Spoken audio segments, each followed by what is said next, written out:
Hey, kids ministry leaders and parents, I brought with me a bear. Now, what does a bear have to do with teaching our children how to pray? Or maybe a different question, a better question might be, how can we encourage and invite our children to pray?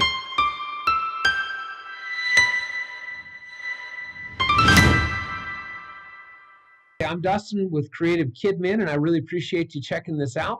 This is my prayer bear. Now, I got to be honest, if a prayer bear is a little too touchy-feely for you, which for me it is, you can also use a Lego brick or something else. I actually use a foam Lego brick, and we call that our prayer blocks because prayer is foundational or a building block in our relationship with God through Jesus.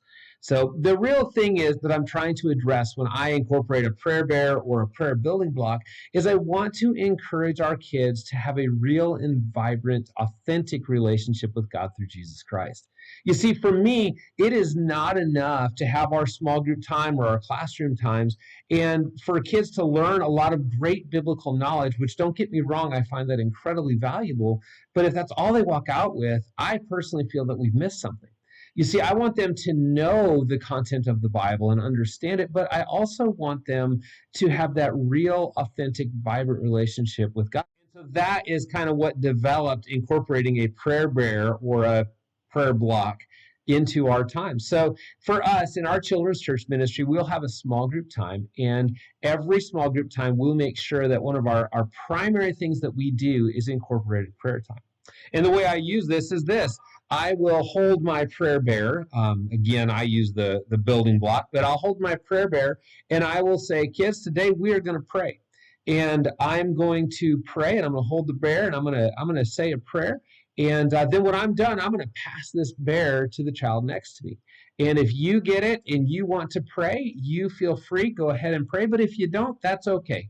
You can take it and just pass it to the person next to you. And that works its way all the way around the circle. And then the child next to me, they can pray and close us in prayer, or they hand it to me and then I'll close us really quickly in prayer again. So it's just been an easy and fun way to incorporate prayer and encourage kids to pray in a group setting. And, it's been really neat to see as we've incorporated this, and we incorporate this into all of our children's church small groups, and it's just been neat to see how God has worked in this.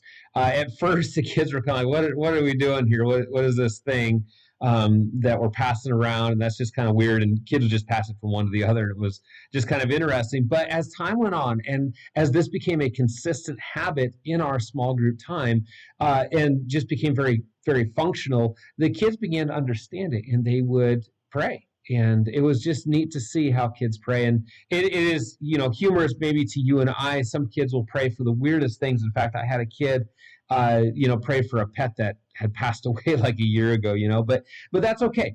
We're encouraging our kids that they can have a relationship with God and that they can pray and go to Him about anything and everything. And by doing this little prayer bear thing, I am not only modeling how to pray, but I'm also inviting kids to pray. And I think sometimes there's a significant value in them just hearing their peers pray.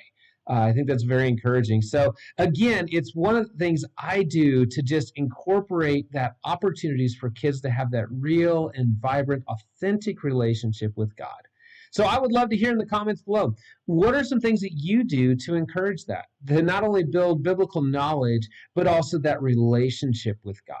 How is it that you do that? What ways have you found it effective in your classrooms or in your ministries, and however that works in your situation? Well, thank you for listening. Appreciate you checking this out, and I hope that you have a great week this week in children's ministry.